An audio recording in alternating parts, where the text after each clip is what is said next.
last thing we wanted to talk about were professional learning networks. Schoology groups is where that happens. Notice this teacher actually is using groups for her extracurricular activities as well. She's a coach of the women's soccer team. She also runs the poetry club. She also is a member of a faculty group. It's this last option that we're really talking about.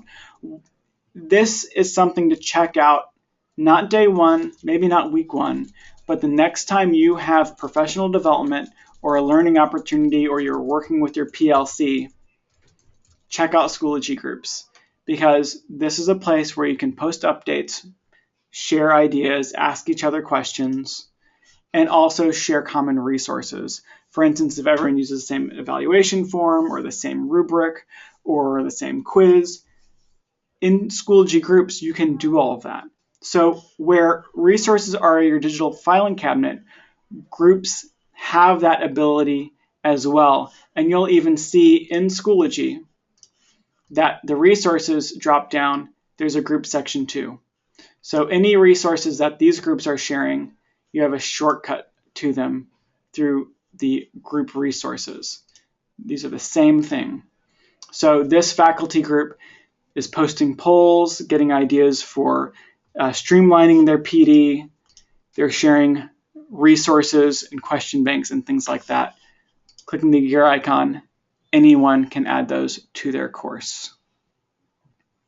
So if you start off with files and discussions, you're really getting going with Schoology, you're feeling confident in your course, getting into grading, you're going the next level using student portfolios. Don't let that work stop with you. Use the Schoology groups, use these professional learning communities to connect with your colleagues so that everyone can learn from each other. That makes all the difference in the world. Okay? So to wrap up, groups and using groups as professional learning communities, it's actually really straightforward once you know it's there. I find the key is many people say, yeah, I got courses, but what do you use groups for? Happens all the time in my training, at least. Yeah, definitely. And the difference is that your students aren't in your groups. They just are more flexible. I think you can have groups with your students if you want to use them for extracurricular activities like teams or drama club or what have you. But it's also great for faculty department. It's great for parent-teacher communication. It's good for anything that you need to be able to communicate, collaborate, share a schedule, share a calendar, make general announcements. Those are the basics of groups, and sharing resources is sort of like the cherry on top, in my opinion. It's a really nice way to share things between your courses, your resources, and your groups. Absolutely. You can ask your system administrators to actually create a faculty group and just upload the entire faculty to that group, so everyone has a central communication hub for faculty-only announcements. That's a really great implementation strategy if this is your first year. Yeah, and system admins, you can bulk import members into a group using an import file, so with just a few clicks, you can have a very large group.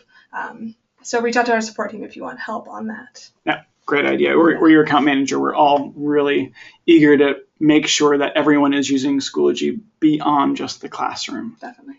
Great. Okay, last poll of the day, and then we will stay on for a few minutes if people have more questions. But just to wrap up, which one of these areas do you think are most pertinent to your organization? What's going to help the most?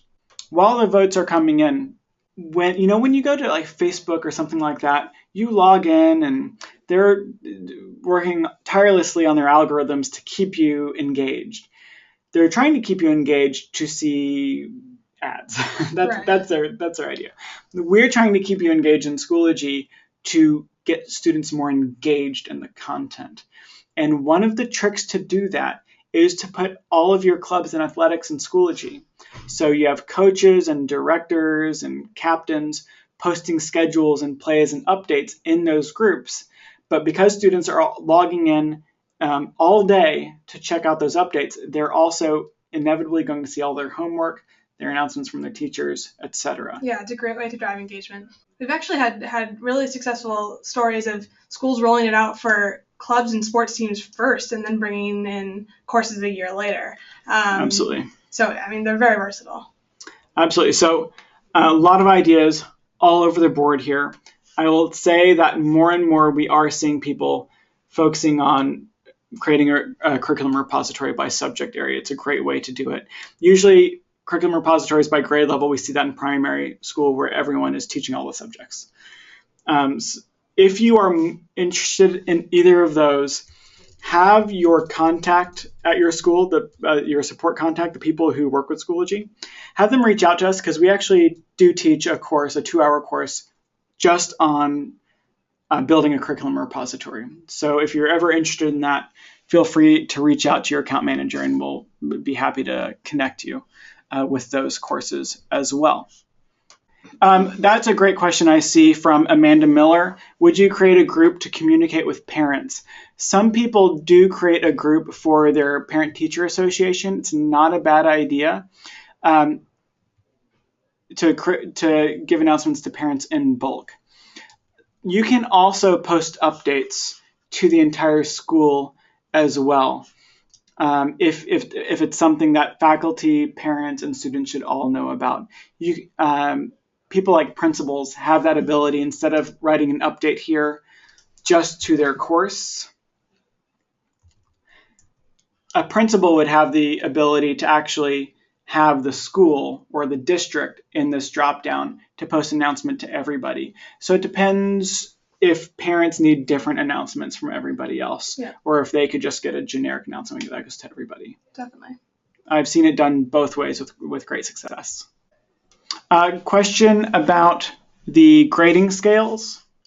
If Schoology has a preloaded A+- scale, but every state is different with this, so you'll probably need to simply ignore this one. If you click the Add button, Add Scale, you can add a customized letter scale, and that goes out to Jacqueline Kendall. If you're wondering what the settings and permissions are for the entire district, if you are a faculty member and don't know, clicking that drop-down button and selecting Privacy, these locks indicate that the district has locked down privacy to the school or district organization level. These locks indicate what the district has done.